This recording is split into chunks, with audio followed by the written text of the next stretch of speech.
wanted to make a video and speak on some of the events that we've seen in the news recently regarding ICE and the protester shootings. I want to offer a Christian perspective on these situations. How should a Christian view what has taken place, and how should we as Christians respond to what has taken place? And I'm going to say up front, I want to be very careful with what I say. I'm not going to pass judgment on anything that has taken place. I'm not going to say whether anything was justified or unjustified.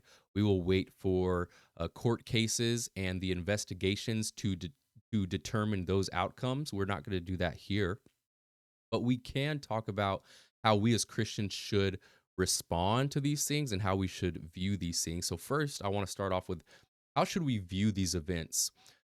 These are sad, tragic events. People being shot, regardless of the reason, justified, unjustified, it doesn't matter right now.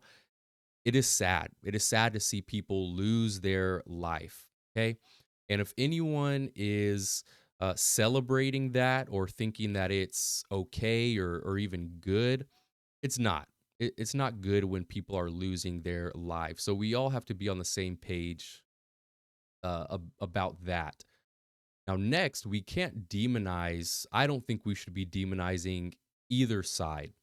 So whether you agree with ICE, whether you disagree with them, whether you agree or disagree with what the protesters are doing, we cannot start demonizing the people. Okay, our battle is not against flesh and blood. It's not against those people.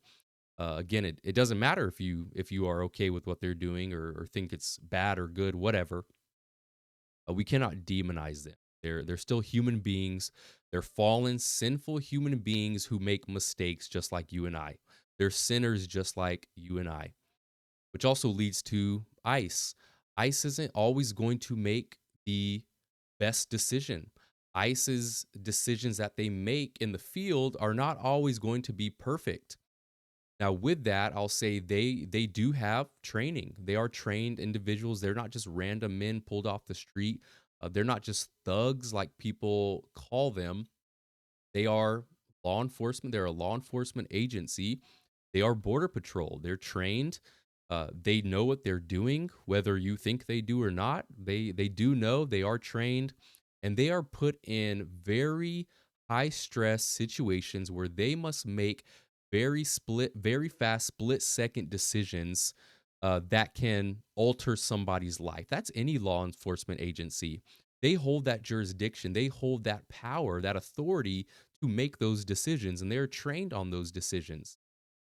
But I'll say, even though they have that authority and ability, it does not mean they always use it correctly. I'm not going to say if they use it correctly here or what I think if they use it correctly here in these situations or not. Again, that is not the point of this video. But again, back to what I was originally saying, we should not be demonizing any of these people, even the protesters, okay? Being out in the streets, doesn't matter if you agree or disagree with what they're doing. If you think there's a better way that they could be doing this, it doesn't matter. Uh, our battle's not against them, okay? Our battle's not against the people. Regardless, though, the whole situation, everything that has taken place, people being shot, people being hurt, people dying and losing their lives, that is sad. It's a bad thing. These are someone's family member, someone's spouse, someone's potentially father, mother. I don't know their individual lives, but they're simply put, they're someone's family. And I know you and I don't want to see our family on the news for the reasons that we have seen some of these people on the news in the last couple weeks. Okay, we don't want that for us, and we should not want that for anybody else. So then, how should we respond to these events? We should respond by seeking and desiring to see reconciliation in these situations. Uh, that these protesters and ICE that they would not continue to have these problems, that they would somehow reconcile, that they wouldn't continue to fight out in the street.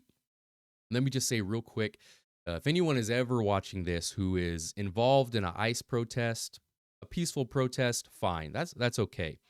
But don't take anything up on the street with them that will get you killed. Don't do that. Take it up in the courtroom, take it up somewhere else. Do not take it up with law enforcement in the street. Just don't do it. It will end bad. Okay. Uh, Again, not saying what's justified, what's unjustified, but these situations can result in people losing their lives. And we don't want to see that. We don't want to see people always dying because of these situations. But we should be, the way we should respond to this, we should be praying for these situations. I don't live in that state. There's nothing I can do hands on, but I can pray. I can pray where I'm at. I can pray for ICE. I can pray for the protesters. I can pray for government officials. I can even pray for the administration in the White House right now. It doesn't matter. It doesn't matter if you like any of them, okay? It does not matter. You are called to pray for your leaders, to pray for those around you. In 1 Timothy chapter 2, Paul commands the church in Ephesus and Timothy to pray for their king. That was the authority over them, the king who they did not like. We should apply that to us the same way. We should pray for our world leaders and government agencies. We should pray for people around us who we might not like, even. It doesn't matter. We should be praying for these people, that these situations would be very far and few in between, and that we would stop seeing them on the news. We should not desire to see them. And I know there's a lot that goes into all of that, and we're not going to break everything down, but that is how we should respond, I believe, as Christians. Okay. The battle is not with them. The battle is with ultimately it's with Satan. It is spiritual warfare that is taking place here in America, and it is dividing our country. And we should seek to see a stop to that, see it cease. And if we are going to fight a spiritual warfare, we need spiritual weapons, prayer, we need the word of God. We need to combat the spiritual strongholds that have been built up in our country. So again, we should view these situations as tragic. We should not demonize anybody. We should not be too quick to pass judgment on the situation, especially when we don't have all the details. And we should be praying for everybody. First and foremost, we should be praying for everybody involved in these situations. So that is my view on this topic and how I believe we should respond and react. You can disagree with me. You can agree with me. That's fine, I guess. But these are just my thoughts and views. So I just want to thank you for tuning in today. And until next time.